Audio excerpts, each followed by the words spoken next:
नमस्कार बच्चों। हम गोदोहनम नाम का पाठ पढ़ रहे थे। पाठ हमारा पूर्ण हो चुका था। आज हम उसके अभ्यास प्रश्न देखेंगे। अभ्यास प्रश्न के अंदर हम सर्वप्रथम एक पदेन उत्तरतम, पहले एक पद वाले उत्तर देखेंगे। पहला क्वेश्चन है, मल्लिका पूजार्थम सखिभिः सह कुत्र गच्छति स्म। मल्लिका पूजा के लिए सखियों के साथ में कहाँ जा रही थी? कहाँ जा रही थी? काशी विश्वनाथ मंदिरम। कहाँ जा रही थी? काशी विश्वनाथ मंदिरम।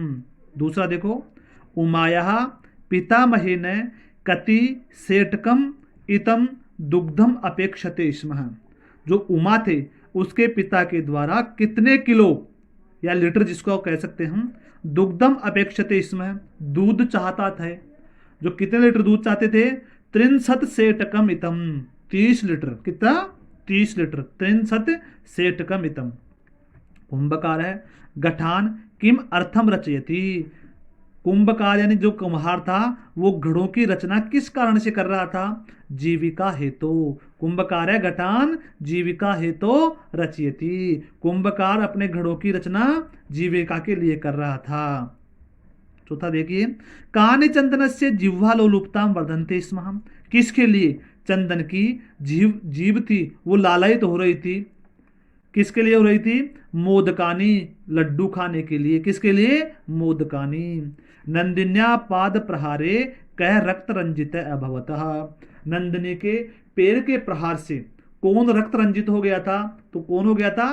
चंदन है। कौन हो गया था? चंदन है। अब देखो, पूर्ण वाक्य न उत्तरतम लिखता है। पूर्ण वाक्य में उत्तर लिखना है।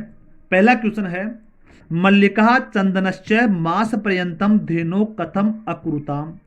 मल्लिका ने और चंदन ने महीने भर तक धेनु को साथ में क्या किया? यानी क्या किया धेनु का?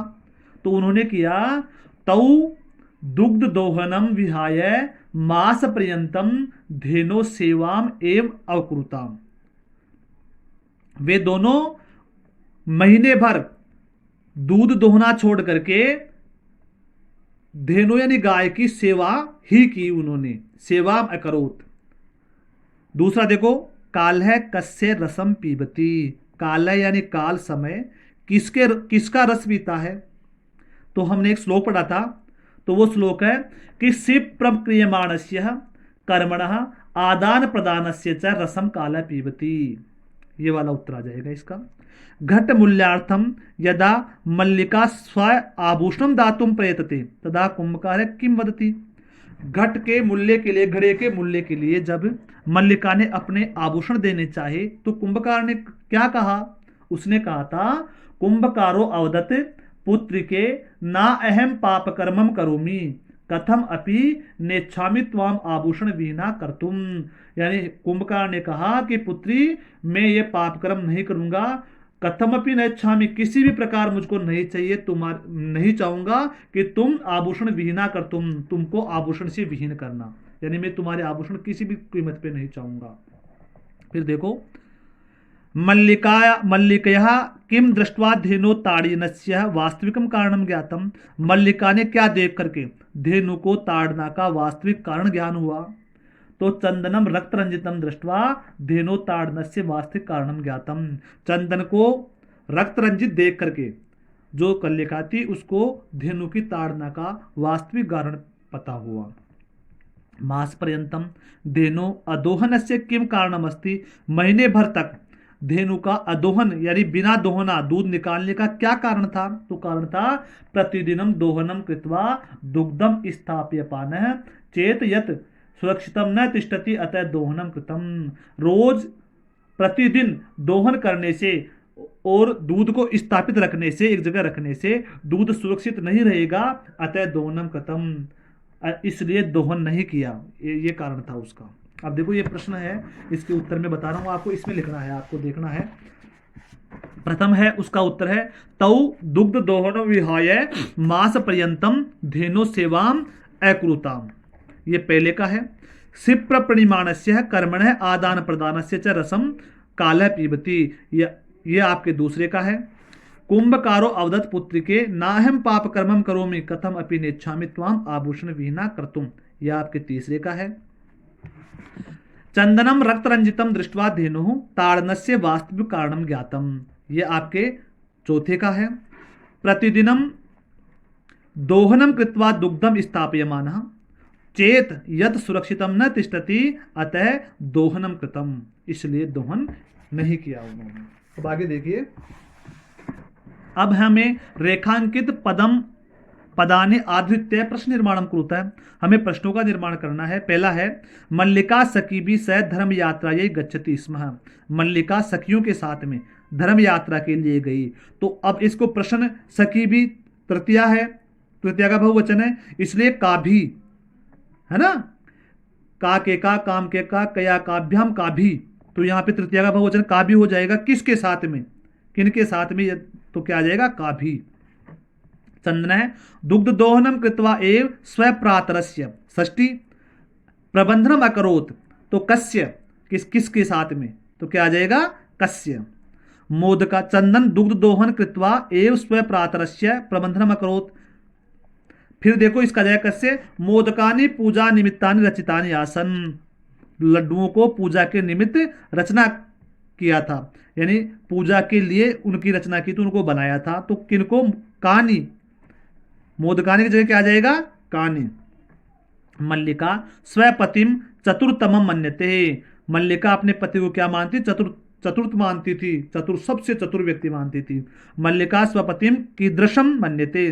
तो चतुर्थतम है अंडरलाइन, तो चतुर्थतम का मतलब हो गया किस प्रकार का मानती थी, कीदृशम कैसा मानती थी।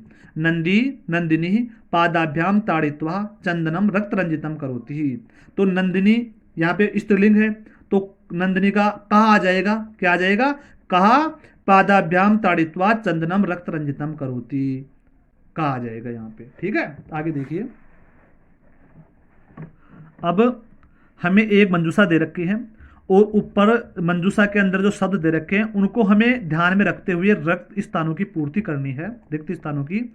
तो देखो ग्रह व्यवस्थायै उत्पादयेत समर्थः धर्म यात्राया मंगल कामना कल्याणकारिणः, ये आपके मंजूषा में है। अब देखिए यदा चंदन स्वपत्न्या काशी विश्वनाथम प्रति, यदा जब चंदन अपनी पत्नी को काशी विश्वनाथ के लिए खालिस्तान विषय जानाती, खालिस्तान विषय में जाना, तो खालिस्तान में धर्म यात्राया विषय जानाती, धर्म यात्रा के विषय में जाना। तदा से क्रोधित न भवती, तब क्रोधित नहीं हुआ।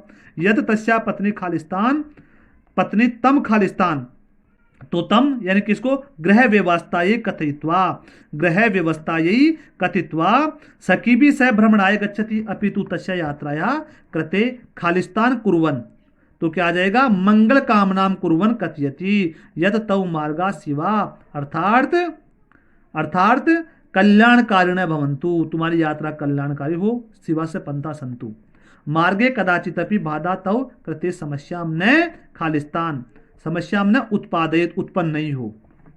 एतेन सिद्ध्यति यत चंदन नारी स्वतंत्रताया खालिस्तान आसीत। नारी स्वतंत्रता क्या था, समर्थक आसीत। तो नारी स्वतंत्रता क्या था, वो समर्थक। तो देखो पहले में धर्म यात्रा, दूसरे में आ जाएगा गृह व्यवस्था, यही तीसरे में आ जाएगा मंगल कामना, चौथे में कल्याणकारिण है, पांचवें में उत्पादयेत और छठे में समर्थक है। ये आ जाएगा, इसको आपको हल करना है। नेक्स्ट देखिए आप आगे।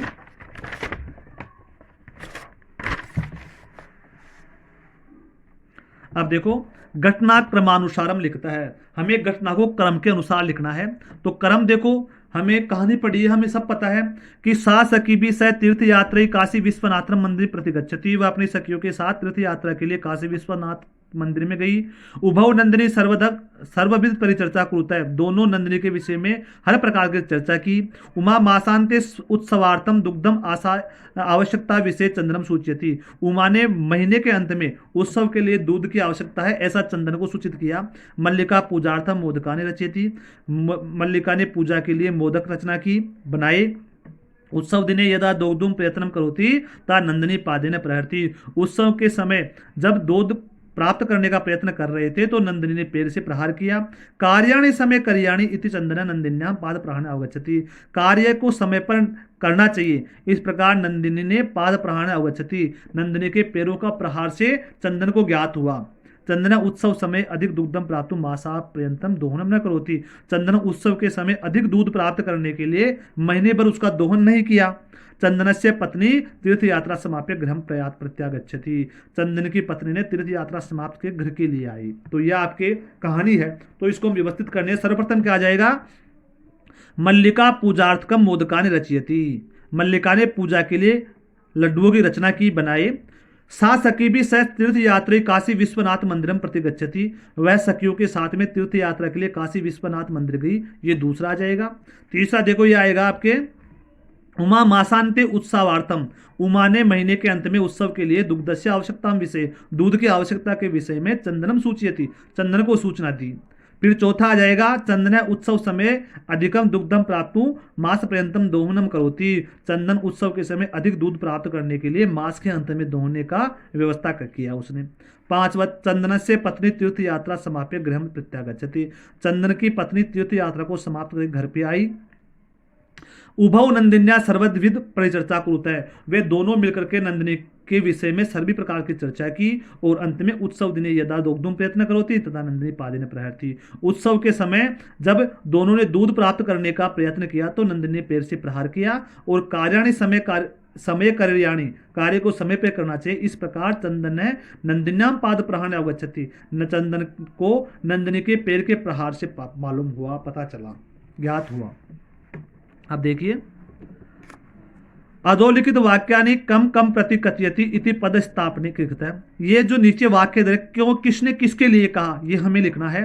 तो पहला उदाहरण दे स्वामी ने प्रत्यागता अहम आस्वादय प्रसादम। तो ये पत्नी थी कि मैं स्वामी में आ गई हूं, प्रसाद प्राप्त करो। तो ये मल्लिका ने किसके लिए कहा, चंदनम प्रति। ठीक है। इसी प्रकार धन्यवाद मातुलय याम्य अधुना, ये थी धन्यवाद, उमा दूध लेने आई थी तब कहा था ना कि धन्यवाद मातुलय, मामा जी धन्यवाद, याम्य अधुना, ये किसने कहा कि उमा ने चंदनम प्रति, चंदन को लिए कहा।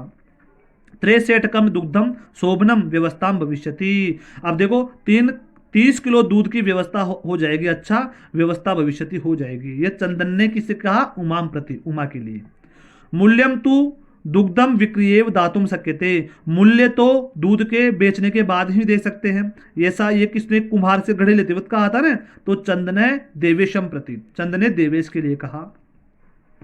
पुत्र के ना अहम पाप कर्मम करोति। पुत्रिका मैं ऐसा पाप कर्म नहीं करूंगा। तो ये देवेश जो कुंभकार था ना, उसने मल्लिका के लिए कहा। देवी मया अपि ज्ञातम यस्माभि सर्वथा अनुचितम कृतम। तो ये देखो देवी मया भी ज्ञातम, मुझको भी ये पता हो गया है कि हमने सबसे अनुचित किया है। तो चंदन है मल्लिकाम प्रति, चंदन ने मल्लिका के लिए। तो ये इस प्रकार लिखना है आपको। अब देखिए पाठ से आधार प्रदत्त पदानाम संधि विच्छेदम वा कुरुतः। पाठ के आधार पे प्रदत्त पदों का हमें संधि विच्छेद करना है। देखो पहला शिवास्ते, शिवास्ते शिवा प्लस ते, क्या आ जाएगा, शिवा प्लस ते विसर्ग संधि, यहाँ पे सत्व हो जाएगी ना। मन हरय, मन, वैसे आपको मनसधन हरय भी हो सकता है और हम मिलाएंगे तो मनोहरय होगा इसका। विसर्ग संधि उत्व। सप्ताहांते, सप्ताह है धन अंते, तो ए दोनों, तो दीर्घ संधि यहाँ पे। नेच्छामी न इच्छामी, तो यहाँ पे गुण संधि हो गई, ए गुण हो गया ना, यहाँ पे ए के स्थान पर ए हो गया। न इच्छामी, इच्छा नहीं है। अति उत्तम है, अति उत्तम का अति उत्तम है, तो यहाँ पे यण संधि हो गई, अति उत्तम। ठीक है बेटे, ये करना है आपको। आगे देखिए पाठाधारण अधोलिखित पदानाम प्रकृति प्रत्यम च सोज्यम विभज्य लिखता है। हमें प्रकृति प्रत्यय लिखना है।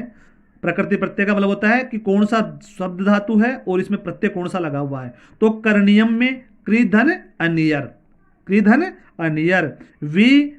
विक्रिय विक्रिलप, तो विक्रिय में विक्रिलप, तो विपूर्वक कृ धातु लप प्रत्यय विक्रिय। पठितम पठधन कत, पठितम में कौन सा है, पठधन कत।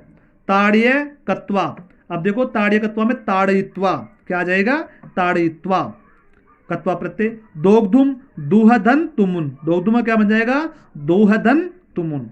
तो इस प्रकार बेटे आपके ये प्रश्नोत्तर पूरे हो चुके हैं। आपको अपनी HW में इसको फिल करना है, लिखना है और याद करना है। आगामी जो परीक्षा टेस्ट होगा आपका नेक्स्ट मंथ में 3 तारीख को, तो वो आपके पढ़ाए हुए सिलेबस में से आएगा, इसलिए अच्छी तरह से तैयार करना है, समझना है, और कोई समस्या हो तो पूछना है। धन्यवाद बेटे।